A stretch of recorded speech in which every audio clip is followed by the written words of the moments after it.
This has been a scheduled program to tell you that the Carolina Panthers will not go through what you think they will go through this year.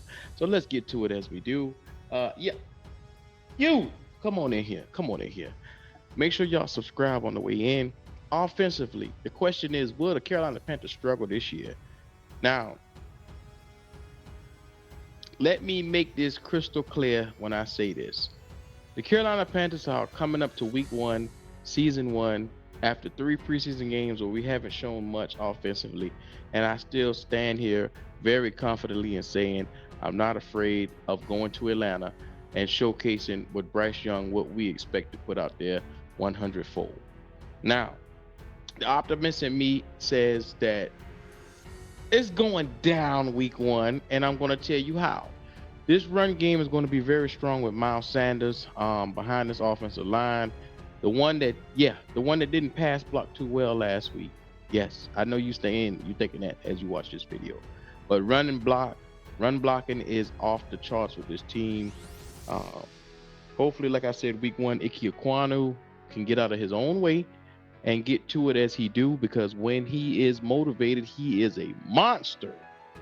So if you're wondering how else are we going to break this thing down, there's going to be one simple word: play action. I see the play action coming. It's going to be across the field. Hayden Hurst is going to have a monster day in Atlanta, as well as Adam Thielen across in that slot. Miles Sanders is going to get a lot of work put into, because, like I said, this guy is going to go bananas. I don't think they have a guy that one-on-one can match up with Miles Sanders. They don't have a linebacker on this roster that can go toe-to-toe with Miles Sanders and keep and shut him down. So therefore, it's open season. And if you're watching this and you're an Atlanta fan and you're trying to figure out which way I'm coming from, understand that, yeah, I said what I said just now. It's open season. You guys don't have one guy that can go toe-to-toe with Miles Sanders. Now that we have that off my chest, let's get into it as we do. Offensively, I don't think the Carolina Panthers are going to struggle whatsoever. As we saw in the second half of the last preseason game, as well as the preseason game before, Thomas Brown called some really great plays. After the first game, it led us all to believe that, the play calling was lackluster, but seeing it in the second game and the third game really come together really gave me hope to say that they're really holding out. They must have some special carrot up their sleeve, but it's okay. Coming into week one, you must get up for your opponent, being that it's a division opponent too. You don't want to showcase too much because you don't want them to figure out which direction you're going in. The element of surprise is going to be very high in this game. And I do believe that a guy like Bryce Young can come out and take full advantage of what he's seen on the field, because I'm not afraid of Atlanta. I'm just putting it out there. You show me one person on that Atlanta defense that's going to really scare me. I'm not even afraid of Grady. Yeah, not afraid of him either. Make no mistake about it. These guys are leaving a lot to be developed in the safety room. They have nobody there, and if they depending on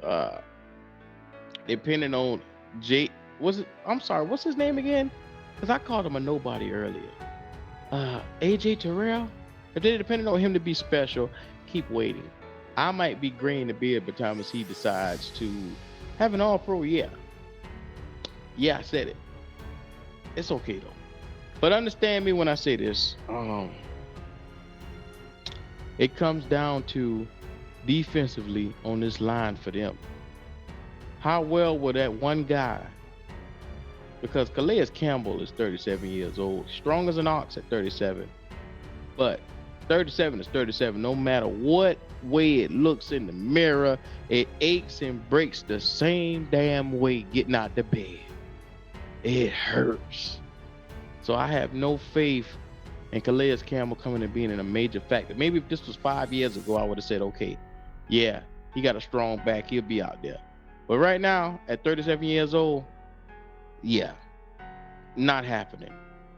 So anybody else on this team, on this line, that scares me? I don't think so. Um, And then Jeff Okudah, they ranting and raving about him like he won some damn gold medal. I don't really see it with him either. So it's gonna be pass galore over here for Bryce Young, and hopefully, like I said, going to Mercedes-Benz, which we've never won in their building. I don't think we're gonna struggle offensively that day in that building because I think that Frank them have something up their sleeve and they're gonna really showcase this thing. And I can't wait to see what it's gonna look like week one. The number one question is though, will we struggle? I don't believe so because all signs point to us coming out offensively and having an explosion. Carolina Panthers is due for an explosion, and most of the times when you see us come back and hold back like how we have been, the explosion is set to come. So I'm just putting it out there. I know all my Panther fans are probably going to feel the same way as I do, and a lot of Atlanta fans that's probably watching this video probably sitting there with a thumb up their ass like, what? But it's okay. It's okay. Reel it back in. You get to see it firsthand when it comes to bite you in the ass week one. Don't say I didn't tell you so. This video right here is me saying I told you so. So go ahead and get yourself together. Tamper your expectations, Atlanta, because we aren't taking any L's. This has been your boy 𝐥𝐤𝐞. And the name of the game is, let's get this W in Mercedes-Benz.